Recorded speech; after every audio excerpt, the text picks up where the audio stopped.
Okay, I have a couple of issues with this book. A couple of huge issues with this book. Massively huge issues with the book. So, if you could please check out my Star Trek Next Generation recaps on Friday. I really work hard on those. And my If Then episodes also on Friday. If you like this author, then maybe you like that author. I started out with the Bridgertons. If you like Julia Quinn's Bridgertons, maybe you like Stephanie Lawrence Sinster's or Joanna Lindsay's Mallory's. And then I did a week of forensics and a week of lawyers and a week of Native American Indian cases. And I've got a whole slew of stuff. So please check that out. And of course, Flashback Monday, where I talk about all the books that were reviewed by Romantic Times Book Review magazine.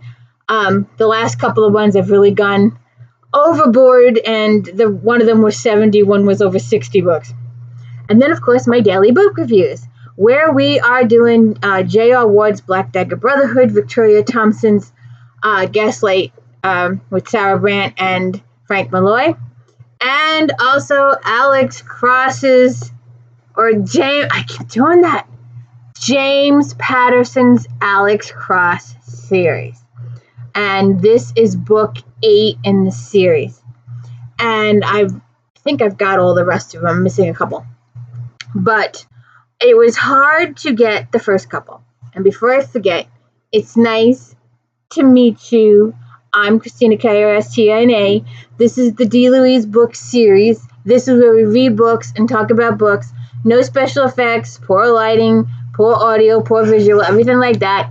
But this is what you get. My computer is being held together by a binder clip. Not kidding.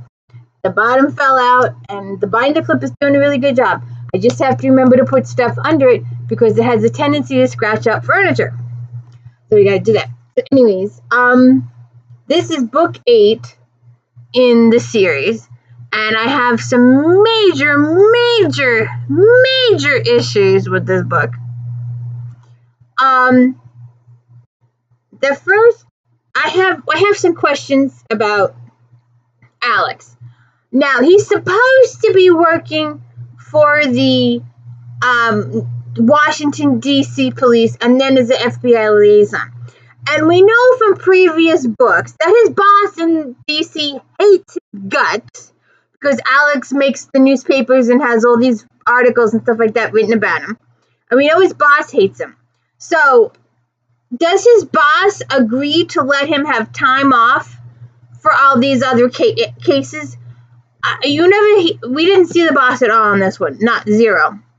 And so they just let him off work. Do they pay him? Is he taking personal time from them because the FBI is paying him?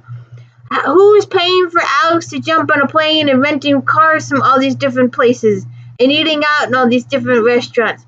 Who's paying his salary? Or is he wealthy enough that he doesn't need a salary? Because, I mean, I'm pretty sure the DC guy, although he hates him, he could be, say, oh, no, your paycheck is here. You're employed by us. You have to stay here and work here on a daily basis. But then Alex is running all over the country for all these books. And then Samson is going with him in this one. So Samson is not looking to leave the DC police that I know of as of yet.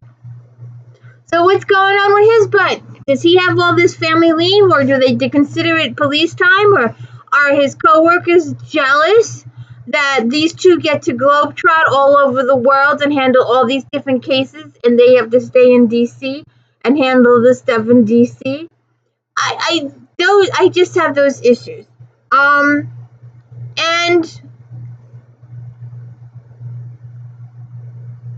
Alex, and he's also thinking about, the book starts out with him trying to leave. He's thinking of leaving DC anyway. The police, not the area. And they start the book off with an innocent man being framed for murder. Now, I will tell you, and I will show you. I had the binder clip on it, and I put the binder clip away. I have a little problem. Do you see my problem? I seem to be missing a few chapters. Do you see my problem? And not only that, okay, not only missing 18 chapters, but now watch, I'm not trying to trick anybody. See, that says chapter 90, okay? Now, I'm gonna flip the pages.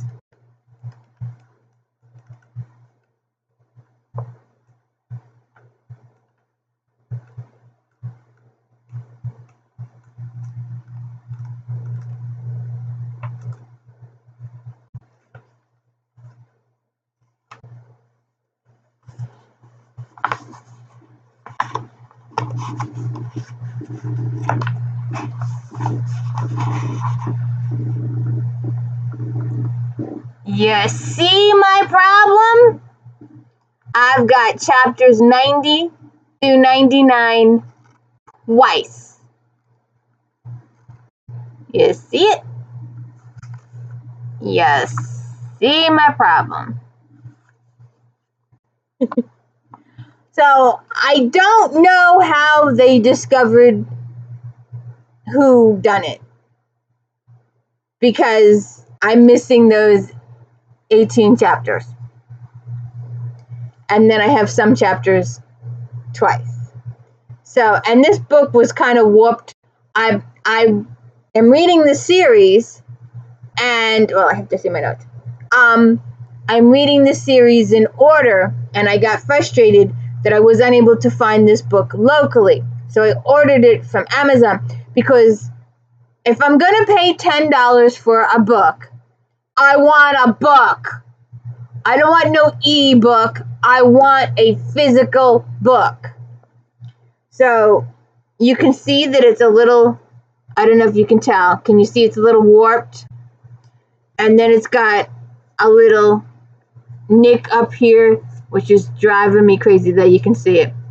It's driving me crazy. This is how it arrived yesterday when I got it. So it's a little warped, and it's a little nicked, and it's missing 18 chapters. And my library, the ebook has a 2-week hold on it. So, or I'm second in line for the waiting list, should I say. And I wasn't going to spend another $10 for the ebook. I wanted to spend $10 on the physical book. So I'm missing a big chunk of the story because it's not in here. So just to give you a tad bit heads up, I'm missing a chunk of story. And also in this book, and I'm missing a piece of this too, Nana Mama is having some medical issues. So that's an issue. So, and then the other issue is we start the book off with Alex and John Sampson going to visit this guy. He's been convicted of a murder that he didn't do. He 100% is innocent. And the lawyers involved in the situation and the military and his bosses and stuff like that, they're all in it some ways. And the guy actually hits the execution chair for something he did not do. He may be guilty of other things implied later on, but he did not kill these people that he's accused of. He's 100% innocent. But because of whatever's going on with the military, which will be later explained in the book, and if it's explained there's only some of it towards the end of it, that he may or may not have done in previous times. This may relate to Vietnam, with the military situation. But so Alex and John get called to this guy. He's a friend of John's from Vietnam time period, and the guy has been 100% convicted of murder that he did not do. This particular crime he did not do. He may be guilty of other stuff, but he did not do the specific one, and they actually sent him to they kill him. The courts kill him. So, and John and Alex are not able to solve his case right away. And let me back up here. I should have said this in the beginning. Spoilers! I don't tell you who did it, who the actual peeps are, but I will spoil the rest of the characters up to the yin yang. In Black Dagger Brotherhood, I tell you most of that stuff too, except for like the ending. And I don't tell you who the murderer is in the Sabret cases, but I will spoil the entire rest of the book and all the other characters. Same as this one. So Nana Mama is having some medical issues, and there's this lady, Kayla, who is a local doctor who's been doing house calls and been treating her. And Nana Mama ends up going into the hospital for a couple procedures, minor procedures. I could talk about that, but I won't at this juncture. My husband had most of those procedures. I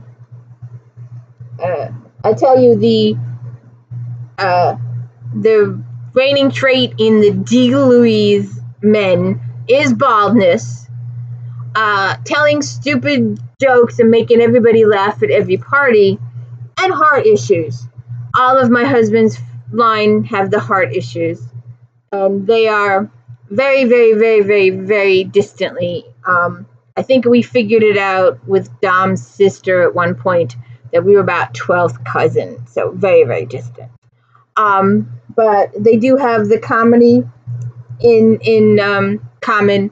They like to tell stupid jokes. They like to claim stuff that's cute and funny. I think that just runs in the family. So we, the readers, get to find out who the killers are almost spontaneously, who's doing this. And it's a group of 3 men. And we are told this very, very early in the chapters, but Alex and John don't find it out. And I can't tell you exactly when they find it out, although I can say this. It happened between 70 and 89. It happened in there someplace. And it happened in the 70s, in chapter 70-something. Because when I come back into it, Alex and John know who the peeps are. So something happened in that juncture that I didn't see. He's also been flying it back and forth to California to see Jamila, and I don't think that's going to last. I really don't. And he's also getting friendly with Kayla Cooper, which might last a little bit, but that doesn't last either. I'm almost positive of that situation. So all these people are getting killed all over the country, and their loved ones are being blamed for their murder, like Cooper, like the guy in the beginning of the book. Or one couple was set up as a murder-suicide, and it's not true. And there are witnesses who said so-and-so's did it, but none of the military people, and it's always military people, it's always military people connected with this case,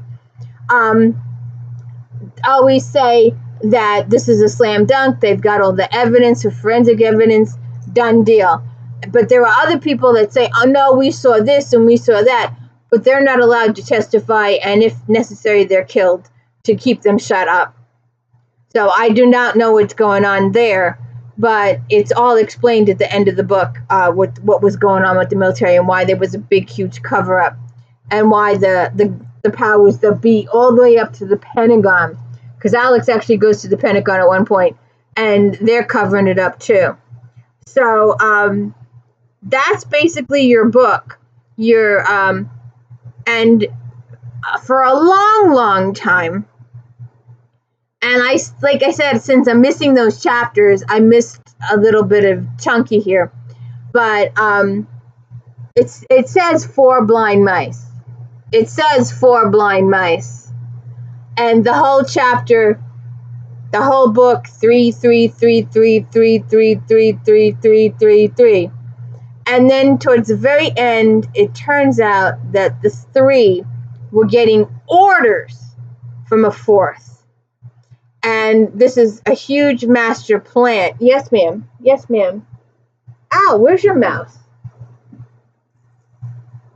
Here. This isn't your favorite, though, is it? But it's not told until the very, very, very, very end of the story. So that's basically your plot. And then, of course, there's Alex trying to make up his mind. I mean, the very first, uh,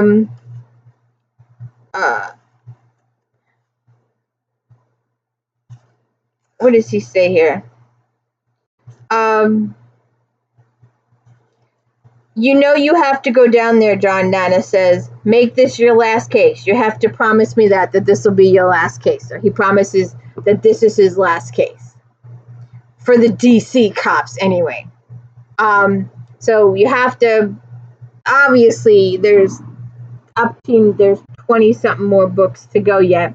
So obviously Alex stays, he goes to the FBI for a while. I think he quits everything for a while and just is a doctor, a shrink for a while, but that's much later on. But so that's your main premise of the book, is Alex and John flying all over the place trying to track down these serial killers, and apparently they're the only ones that know that they're serial killers, and that's who's being done. All the local incidents are being handled by the military cops, and all of the military cops are being told from whoever high up that this is what you're going to do and you follow the rules. So in the military, and it's explained, there's some kind of, the guy mentions the blue line for the cops, but this is another line for the military. I don't know, I forget what it was called, but it was in here. And the military doesn't cross it. So when their boss tells them, this is what you're going to do, you're going to frame these people, and these people are going to go to the death chair, then that's what they do. And so that's a little disturbing too. And the guy finds about 6 or 7. And then while he's doing this, Alex gets notes from a foot soldier who tells him what's going on and fills him in a little bit on the story. And then much, much, much, much later in the book, Alex gets the bigger story. And Samson gets hurt in a shootout, and he ends up in the hospital a while. And he meets a lady he marries. The book ends with a marriage. I'm sorry, spoiler. But John gets married at the end of the book. I don't remember for how long, but he gets married. So that's basically it. Your serial killers, and Alex and John tramps all over Virginia and Georgia and California, and they even go up to New York at some point to investigate all these killings. And they're all neat and tidy killings. These voodoo dolls or whatever dolls end up on the scene, and they're clues, but everybody ignores them. So you're just going to have to check it out for yourself. I hope that when you read this book, it has all the chapters in it. Because as I showed you before, my copy doesn't have those chapters in it. So anyways, if you could please hit the like and subscribe and let me know I'm doing a good job, I'd really appreciate it. And enjoy this serial killer book. We're on to the Big Bad Wolf, which I got a copy of it, and I hope that has all its chapters too. Yes, ma'am. Come here. Come say hi. This is one of my authors. I forget what her name is. Ellery. No, not Ellery. She does Carrie Singleton works in a library, and she has a ghost that assists her in solving crimes. I love that series to death. And she has a cat, and she takes it to the library every day with her to work, because she works. She does the programs and events for the library, and she takes her cat, and her cat is a library cat and loves all the attention from all the patrons. At least he doesn't run away or anything. He stays in the library, so that's good. But anyways, if you could please hit the like and subscribe, I'd really appreciate it. Thank you.